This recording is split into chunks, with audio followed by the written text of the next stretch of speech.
श्री कृष्ण जन्मभूमि की 13.37 एकड़ भूमि को अतिक्रमण मुक्त कराने को लेकर सिविल जज सीनियर डिवीजन की अदालत में आज महेंद्र प्रताप सिंह की याचिका पर सुनवाई हुई। हिंदू और मुस्लिम दोनों पक्ष के अधिवक्ताओं में सिविल जज सीनियर डिवीजन की अदालत में करीब आधा घंटे तक जिरह हुई। दोनों पक्षों के अधिवक्ताओं ने न्यायालय के सामने अपनी अपनी दलीलें रखी। जहां हिंदू पक्ष का कहना था कि न्यायालय मथुरा की शाही ईदगाह के सर्वे और कमीशन को लेकर लगाए गए प्रार्थना पत्र पर सुनवाई करे, तो वहीं मुस्लिम पक्ष के अधिवक्ताओं ने न्यायालय से अपील की कि वह CPC 7/11 के तहत केस के मेंटेनेबल और नॉन मेंटेनेबल के मामले पर सुनवाई करे।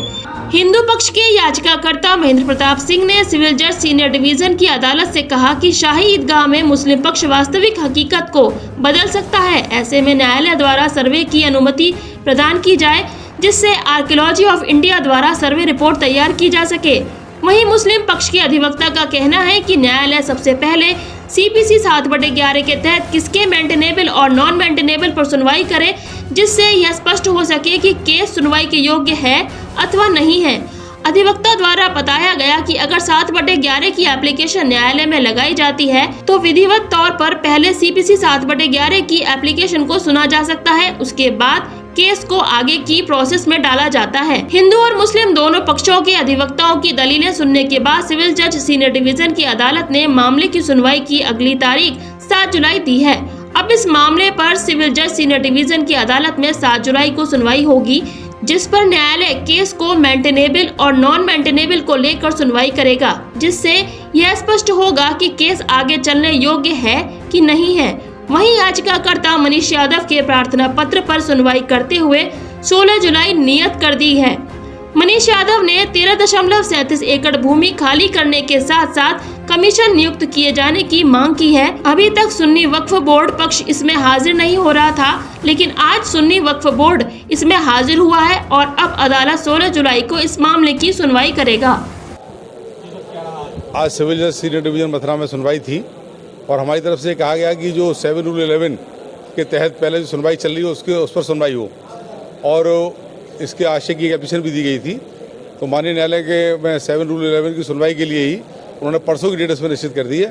पहले 7 रूल 11 पे इसमें सुनवाई होगी, क्या ये मुकदमा चलने योग्य है नहीं या नहीं। हम लोग इस पर आपत्ति कर रहे हैं कि ये मुकदमा चलने योग्य ही नहीं है। पहले इस पर सुनवाई हो जाए। तो 7 तारीख इसमें लगी है और एक में लगी है 16। ठीक है। क्या रहा? देखिए, जैसा श्री कृष्ण जन्मभूमि का प्रकरण माननीय न्यायालय में चल रहा है, आप सबके संज्ञान में है और आज बहुत महत्वपूर्ण बेसिस पे होनी थी और हमने न्यायालय के सामने वो सभी एप्लीकेशन थी उन पर बहस करने की और उनका माननीय न्यायालय के समक्ष रखा। हमारा ये कहना है कि प्रॉपर्टी का स्टेटस चेंज नहीं होना चाहिए। अगर nature of the property change हो गया तो इस केस का मतलब ही खत्म हो जाएगा और प्रतिवादीगण जान करके वहां से हिंदू प्रतीकों को हटाने का प्रयास कर रहे हैं, ऐसा संज्ञान में आया है। हमने माननीय न्यायालय के समक्ष इन सभी विषयों को रखा और हमारा ये कहना था कि वहां पर किसी भी तरह से चेंजेस नहीं होने चाहिए। तो हमारी एप्लीकेशन थी कोर्ट कमिश्नर को वहां भेजा जाए, आर्कियोलॉजी सर्वे ऑफ इंडिया से सर्वे कराया जाए और वहां के जो रिसीवर हैं वहां अपॉइंट किया जाए और उनका मैनेजमेंट को बर्खास्त किया जाए। इन सभी को रखा, लेकिन इनके पास कोई प्रतिवादीगणों के पास कोई एविडेंस नहीं है, कोई डॉक्यूमेंट नहीं है, इलीगल इनक्रोच करके ये बैठे हैं। तो इनका एकमात्र उद्देश्य है कि वहां पर हिंड्रेंस पैदा करना, सुनवाई नहीं होने देना, ये इनका एकमात्र उद्देश्य है। ये पहले भी अपर कोर्ट में गए थे, अपर कोर्ट में इनको नकार दिया गया, वहां भी इन्होंने यही रखा था कि साहब 711 को सुना जाए, हाइवे लिमिटेशन एक्ट को सुना जाए। डिस्ट्रिक्ट जज महोदय ने 19 मई को इसको क्लियर कर दिया, ना इनका वहाँ 711 सुना गया, ना लिमिटेशन एक्ट सुना गया। तो इनका कोई किसी तरह का औचित्य नहीं बनता है, कोई किसी का तरह का इनका अधिकार नहीं है, ना रेवेन्यू रिकॉर्ड में नाम है इनका, ना नगर निगम में रिकॉर्ड में नाम है इनका। ये मात्र कुछ नहीं कर रहे हैं, सिर्फ हिंड्रेंस पैदा कर रहे हैं और मुकदमे को आगे नहीं बढ़ने दे रहे हैं। मुस्लिम पक्ष का कहना है कि हिंदू पक्ष ने अभी तक कोई दस्तावेज पेश नहीं किए हैं कोर्ट में जो विवाद से संबंधित। जितने अब तक डॉक्यूमेंट पेश होने चाहिए थे वो सब हमने दाखिल किए हैं, आगे जितने की आवश्यकता होगी इनको दाखिल करेंगे। ये इनके पास तो एक सिंगल डॉक्यूमेंट नहीं है। ये हिंदू पक्षकारों की प्रॉपर्टी है 13.37 एकड़। ये अनावश्यक रूप से वहाँ बैठे हुए हैं, इनका कोई किराएदार का भी अधिकार नहीं है वहाँ पर। तो ये अनावश्यक रूप से एक वहाँ हिंड्रेंस पैदा करते हैं, कोर्ट में हल्ला मचाते हैं और इनके पास कुछ नहीं है। ये सुको इस प्रोसीडिंग को चलने नहीं देना चाहते हैं। अब कोर्ट ने इसका सुनवाई की डेट दी है। 7 तारीख को, अग्रिम 7 जुलाई को इसकी सुनवाई होगी। किस मामले पर सुनवाई होगी? इन्हीं सभी विषयों पर सुनवाई होगी। ये इनके लोगों का कहना है कि 7-11 सुना जाए, हमारा कहना है कि हमारे एप्लीकेशंस को सुना जाए। तो माननीय न्यायालय के द्वारा इसमें 7 जुलाई तारीख निर्धारित कर दी गई है। 7 जुलाई को सभी विषयों पर विधिवत रूप से सुनवाई होगी और मुझे आशा है, विश्वास है कि हमारी एप्लीकेशन में आदेश होंगे। ये 7-11 है क्या? 7-11 ये है कि वो केस चलने चाहिए या नहीं चलना चाहिए। ये सीपीसी का प्रोविजन है, तो यहाँ अप्लाई नहीं करता है।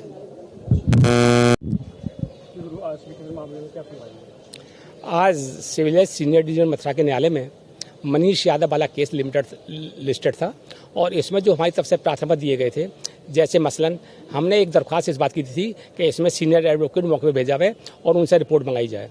एक हमने ये दरख्वास्त दी थी, इसमें जो शिलालेख हैं, जो कलाकृतियाँ हैं, उनको प्रिजर्व कराया जाए, एक दरख्वास्त ये थी। दूसरी हमने ये दी थी कि जब भी कमीशन मौके पर जाएँ तो ये डीएम, एसएसपी, मेयर और एएसआई के जो हैसियत अफसर हैं वो मौजूद हैं, क्योंकि तालाब भी टूटने की जरूरत पड़ सकती है, सफाई की भी जरूरत पड़ सकती है, पानी की जरूरत पड़ सकती है। तो इन सारी परिस्थितियों में इनकी मौजूदगी में इस मौके की स्थिति का कराया जाए और सीनियर कमीशन मौके पर जाएं और मौके की स्थिति को देखें। आज इन प्रार्थना पर सुनवाई होनी थी, लेकिन प्रतिवादी संख्या 1 की ओर से वकील साहब सुनील सेंटर की ओर से वकील साहब अपीयर हुए। उन्होंने ये एक प्रार्थना पत्र दिया है, वकालतनामा दाखिल करने के बाद एक प्रार्थना दिया है कि जो भी बात पत्र की नकलें हैं, जो प्रार्थना पत्र की नकलें हैं, वो उनकी नकलें वो प्रदान करें और उनको एहसास के लिए मौका दिया जाए। आज कोर्ट ने आदेश कर दिए हैं कि उनको नकलें दी जाएंगी और हम उनको आज ही नकलें देंगे और इन प्रार्थना पत्र पर सुनवाई अब 16/7/2022 को होगी।